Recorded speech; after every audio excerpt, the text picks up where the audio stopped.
ठीक है, तो आज चैप्टर का नाम है दो चर वाला रैखिक समीकरण। जैसे कि लिखा है x,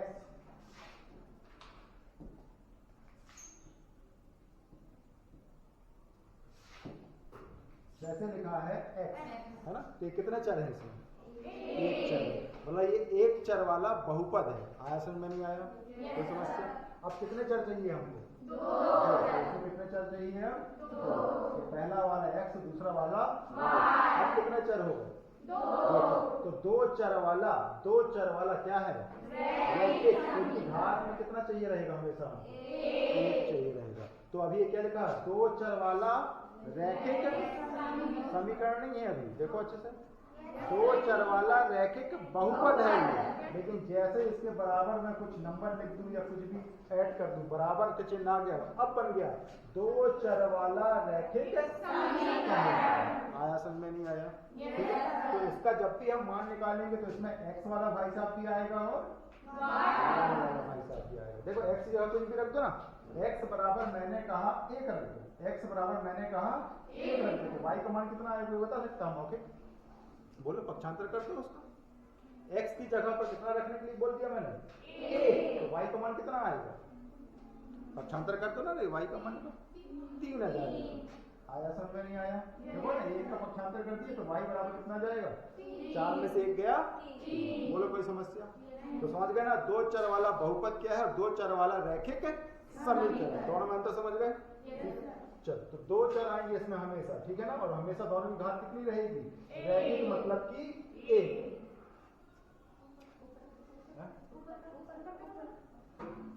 ठीक है, रैखिक मतलब कि घात कितनी रहेगी उनकी? एक। और समीकरण मतलब कि बराबर का चिन्ह कहीं ना कहीं रहेगा। कोई समस्या यहां तक? चले आगे।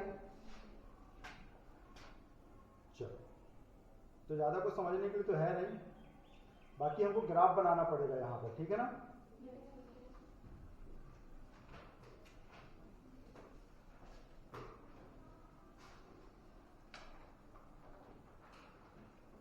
ठीक है, अब यहाँ 3 बातें हैं, उनको अच्छे से समझना। देखो 3 बातें दी हैं यहाँ पर, ठीक है। जब हम जैसे इसका रूप कैसा रहेगा? ax प्लस by बराबर c। यदि दो समीकरण है तो दूसरे वाले को भी हम ax प्लस by प्लस बराबर में c।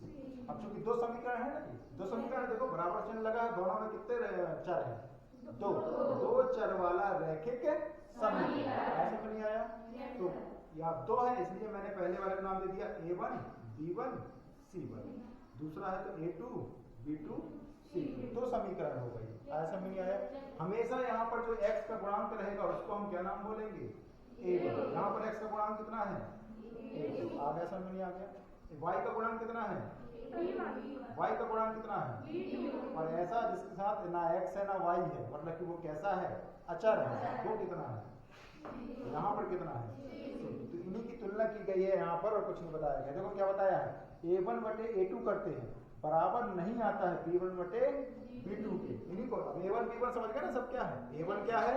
इसका गुणांक। b1 क्या है? y का गुणांक। और c1 तो c1 ही है।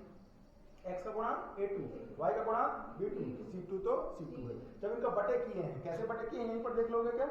दिख रहा है सबको? देखो, a1 बटे a2 कर रहे हैं और b1 बटे b2 कर रहे हैं, तो दोनों के मान आपस में बराबर नहीं आ रहे हैं। तो क्या होगा?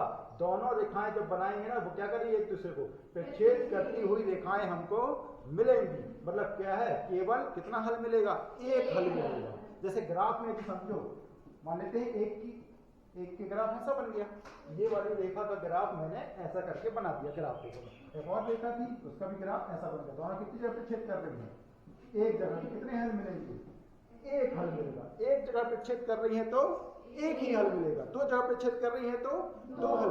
10 जगह कर रही है तो 10 हल। जितनी जगह टच करेंगे एक दूसरे को उतने हल मिलेंगे। आया समझ नहीं आया? तो ये वाली कंडीशन है, तो कितनी बार टच करेंगे वो? एक बार। तो कितना हल मिलेगा? एक। उसी हल को बोलते हैं क्या? अद्वितीय हल। मतलब एक अच्छा हल मिलेगा, अद्वितीय हल मिलेगा। लेकिन कितना हल? एक हल मिलेगा। बोलो, समस्या कोई यहाँ तक? किसी को भी कोई? ठीक है। दूसरा क्या है? देखो, तीनों के मान क्या होंगे आपस में? देखो, बराबर होगा, तो दोनों रेखाएं रेखाएं कैसी हो गई? दोनों रेखा संपाती हो गई, मतलब एक रेखा है ऐसी तो दूसरी रेखा इसी के ऊपर चढ़ गई है। आया समझ में नहीं आया? एक रेखा ऐसी तो उसी के ऊपर एक और रेखा चली गई, तो दोनों एक दूसरे पर कैसी हो गई? संपाती। जब संपाती हो गई तो कैसे हल मिलेंगे? अनेक हल। क्यों मिल रहा है? समझ गए ना? अब दोनों रेखाएं एक दूसरे को बहुत बार छेद कर रही है ना, एक के ऊपर एक है, तो हर बार टच कर रही है, बहुत बार टच कर रही है, बहुत बिंदु है उनमें, तो कितने हल मिलेंगे उनके पेड़? अपरिमित रूप से अनेक हल मिलेंगे, मतलब बहुत सारे इनफाइनाइट हल मिलेंगे, बोल दो। आया समझ में नहीं आया? तीसरी कंडीशन देखो, शुरुआत के दो बराबर, लेकिन तीसरा वाला भाई साहब बराबर नहीं। A1 बटे A2 बराबर, B1 बटे B2 बराबर, लेकिन C1 बटे C2 बराबर नहीं है, तो कौन सा? दोनों रेखाएं कैसी हो जाएंगी? अब समांतर। समांतर मतलब कि एक रेखा ऐसी है तो दूसरी रेखा समांतर, बीच की दूरी उनकी बराबर। जैसे ये दो रेखाएं कैसी हैं? ये कैसी है? समांतर है, कभी भी एक दूसरे को टच नहीं करेंगे। जब टच ही नहीं करेंगे तो हल मिलेंगे क्या? नहीं। तो वही लिखा है, कोई हल नहीं मिलेगा। आया समझ में नहीं आया? तो ये तीनों कंडीशन आपको याद होनी चाहिए, और इन कंडीशन के कारण कितने हल मिलेंगे वो अपने को याद होने चाहिए। बोलो कोई समस्या? ठीक है, लिखो इसको, लिख लो इसको अपने शब्दों में, कोई बराबर तीनों कंडीशन लिख लो लाइन पास, इसको लिख लो, ये तीनों कंडीशन और ये वाली बात लिख लो।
क्या कोई समस्या?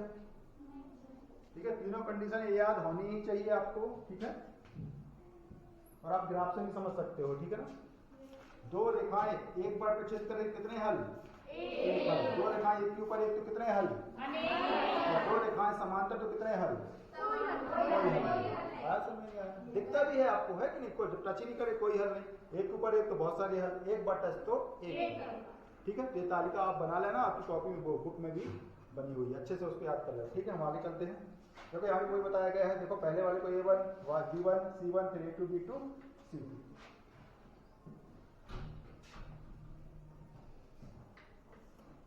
ठीक है, जब दोनों बराबर नहीं तो विच्छेद करती है, मतलब एक बार टच करती है, ठीक है ना। जब तीनों बराबर तो संपाती, और जब शुरुआत के दो बराबर और तीसरा बराबर नहीं तो समान। ठीक है, सिंपल सी प्रोसेस है, ज्यादा है। चलो ठीक है, ये वही चीज बता रहा था, जब x बराबर हम रखेंगे तो y का कुछ ना कुछ मान आता है। जब x बराबर 6 रखे तो y का मान 0 आएगा। उस हिसाब से फिर हमने क्या कर दिया? लाइन ड्रॉ कर दिया। ठीक है, ये बताएंगे अभी लाइन ड्रॉ कैसे करना है। ठीक है, जैसे मान लेते हैं 0,2 है, 0,2 है, ठीक है ना। 0, तो 0,2 कहां पर आएगा? याद कर, 9वीं क्लास में सीखे हैं हमने, है ना। याद करो, x अक्ष में कितना जाना है? 0, y अक्ष में कितना जाना है? 2। तो कहां पर आएगा? x अक्ष में जाने नहीं तो कहां खड़े रहोगे? 0 पर, और y को कितना जाना है? 2। तो चलते जाओगे जब तक क्या ना आ जाए? 2। तो 0,2। कोई समस्या? ठीक है, इसी पर दूसरा बिंदु क्या है? 6,0। x में जाना है 6, y में जाना है 0। x में जाना है 6, तो यहाँ खड़े हो 0,0। x में चलते जाओ जब तक क्या ना जाए? 6, और y में कितना जाना है? तो जाओगे कहीं क्या? तो यहीं खड़े रहो। तो पहला बिंदु ए, दूसरा बिंदु ए, दोनों को मिलाते हुए एक रेखा हमने क्या कर दी? खींच दी। आया समझ में नहीं आया? बस इसी प्रकार से दूसरी रेखा थी, वहां से x बराबर कुछ ना कुछ रखे, उसके लिए भी हमने क्या खींच दिया? रेखा खींच दी। जैसे ही हमने देखा दोनों रेखाएं कितनी जगह पे छेद कर रही हैं, तो कितने हल मिलेंगे आपको? एक हल। अब यदि आपने डायग्राम सही से बनाया तो ये वाला बिंदु आपको दिख जाएगा ना। देखो ना, जहां दोनों प्रक्षेप कर रहे बिंदु को नहीं बता सकते क्या? देखो अच्छे से, ये लिखा है 6 और y में कुछ गए तो नहीं, तो कितना है? 6,0। x का मान है 6, y का मान है, पहले वाला हमेशा x, दूसरे वाला हमेशा y। बोलो कोई समस्या? ये भी करेंगे भी अब, है अभी ऐसे बता दिया आपको, कोई ठीक है। चलो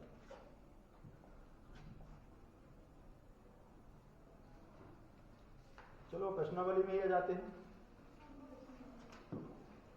ठीक है, देखो रैखिक समीकरण के युग्म बनाइए, उनके ग्राफिक विधि से हल कीजिए। ठीक है, चलो तो पहले लिखा है कक्षा 10 के, x मतलब कि 10, कक्षा 10 के 10 विद्यार्थियों ने एक गणित की पहली प्रतियोगिता में भाग लिया। यदि लड़कियों की संख्या लड़कों की संख्या से 4 अधिक है तो प्रतियोगिता में भाग लिए लड़कियों की संख्या ज्ञात कीजिए। वही मतलब लड़के मतलब x, लड़कियां मतलब y। तो पहले मान लेते हैं भाई, दो लोग हैं ना यहाँ पर, लड़के और लड़कियां, तो मान लेते हैं पहले, है ना। क्या मानेंगे? माना लड़कों की संख्या, लड़कों की संख्या x बराबर x और लड़कियों की संख्या y, लड़कियों की संख्या y। आगे समझ में नहीं आ गया? दोनों मिलके कितने लोग हैं? देखो क्वेश्चन में दिया है, लड़के और लड़कियां कितनी है टोटल? देखो कितनी है? 10। तो दोनों का योग ही तो 10 है ना। लड़के और लड़कियां कितनी है? 10। तो x प्लस y कितना है?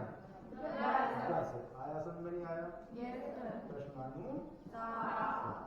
ठीक है, चलो आगे क्या दिया देखो, यदि लड़कियों की संख्या लड़कों की संख्या से कितनी अधिक है? 4। तो लड़कियों की संख्या क्या माने हमने? बोलो y। तो y बराबर x। अब पढ़ते हैं उसको। लड़कियों की संख्या लड़कों की संख्या से कितना अधिक है? 4 अधिक है। आया समझ में नहीं आया? लड़कियों की संख्या लड़कों की संख्या से 4 अधिक है। 4 गुना बोल देता तो 4 का गुणा कर देते हैं। गुना मतलब कि गुणा, और अधिक बोलेगा कम बोलेगा, अधिक बोला मतलब कि जोड़ दो, कम बोला होता तो घटा दो। सिंपल सी लॉजिक है। तो लड़कियों की संख्या लड़कों की संख्या से 4 अधिक है। पहला वाला पहला समीकरण, दूसरा वाला बोलो यार तो कोई समस्या? जो ये सवाल दिया था उसको हमने 2 समीकरण में तोड़ दिया। 2 समीकरण बन गया ना, पहला समीकरण दूसरा समीकरण। बोलो कोई समस्या? ठीक है, अब हमारा काम रहेगा क्या? समीकरण 1 से। ठीक है, क्या बनाएंगे? तालिका। ऊपर लिखेंगे x, नीचे लिखेंगे y। कितने बिंदु चाहिए रहते हैं लाइन खींचना है तो? 2 बिंदु चाहिए। आपकी इच्छा तो और निकाल लो, लेकिन हमें कम से कम कितने बिंदु चाहिए? 2 चाहिए। सब लोग यहाँ पर देखो कितने बिंदु चाहिए? 2 बिंदु चाहिए। तो ये वाला समीकरण को ध्यान से देखना, ये वाले समीकरण को। ठीक है, x पर आपकी जो इच्छा वो रखो, कोई समस्या नहीं है। 1, 2, 3, 100, 1 लाख, 10 लाख, जो मर्जी वो रखो। x बराबर कुछ भी पुट कर दो यहाँ पर। बोलो कितना रखो? बोलो कुछ भी बोल सकते हो। 2। तो x बराबर कितना रख दिए? 2। तो x बराबर जैसे ही 2 रखे तो y का मान कोई बताएगा कितना आएगा? 8। कैसे आएगा समझ गए सब लोग? बताना पड़ेगा, ये करना नहीं है, करना है तो रफ में करो आप, समझ गए ना। यहाँ कुछ नहीं करना है। x बराबर जैसे ही 2 रखे तो y का मान आ जाएगा 8। बोलो कोई समस्या यहाँ पर? ठीक है, अगला x बराबर फिर से पुट करो जो मर्जी को। बोलो 4। x बराबर कितना रख दिए? 4। x बराबर रख दिए 4, तो y का मान कितना आ जाएगा फिर? 6। आ गए ना 2 बिंदु? हो गया इसका काम। अब समीकरण किसमें जाएंगे? 2। समीकरण 2 से फिर से बना लेते हैं तालिका। ऊपर लिखेंगे x, नीचे लिखेंगे और 2 कॉलम और बना देंगे। अब बोलो x यहाँ पर कितना रखें? 3। x यहाँ पर बोलो 3 रखें। x बराबर कितना रख दिए? 3। यहाँ पर जैसे 3 रखे तो y का मान कितना आएगा? 7। यहाँ पर जैसे 3 रखे तो समझ गए ना, y का मान 4। बोलो कोई समस्या? अगला बोलो क्या रखना है? x बराबर 4। 4 में बड़ा हो जाएगा, छोटे नंबर रख लो। 1 रख सकते हो। तो जैसे ही x बराबर क्या रखे? 1, y का मान कितना आ जाएगा? 5। ऐसे आपको करना। जिसको नहीं बनता है तो अगली बात किस में कर लेगा? वो रफ में कर लेगा। यहाँ कुछ नहीं करना हमको। आया समझ में नहीं आया? किसी को भी कोई समस्या हो तो बोलो।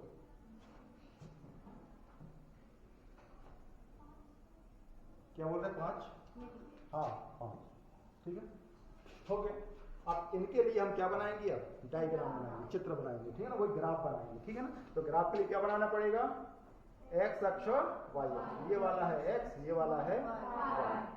ठीक है, यहाँ तक ये सब पता होगा आपको? ठीक है, यहाँ पर कैसी संख्या? प्लस, यहाँ पर माइनस, यहाँ पर ये y वाला है, ये x वाला, और यहाँ कौन बैठेगा बीच में? 0। वहाँ x भी 0, y। कोई समस्या? ठीक है। चलो, अब जहां पर ग्राफ बनाओगे ना, वहां पर आप ये तालिका को भी उसी पेज में बना के लिख देना। कौन सी तालिका? ये वाली और ये वाली। यहाँ लिख देना समीकरण 1 से, यहाँ लिख देना समीकरण 2 से। कोई समस्या बोलो, बना लोगे? अभी हम वहीं से देख लेंगे हम नंबर। तो पहला वाला आप इसके लिए बना रहे हैं ना, इसका समीकरण कौन है? समीकरण 1 है। तो देखो x में कितना जाना है, ये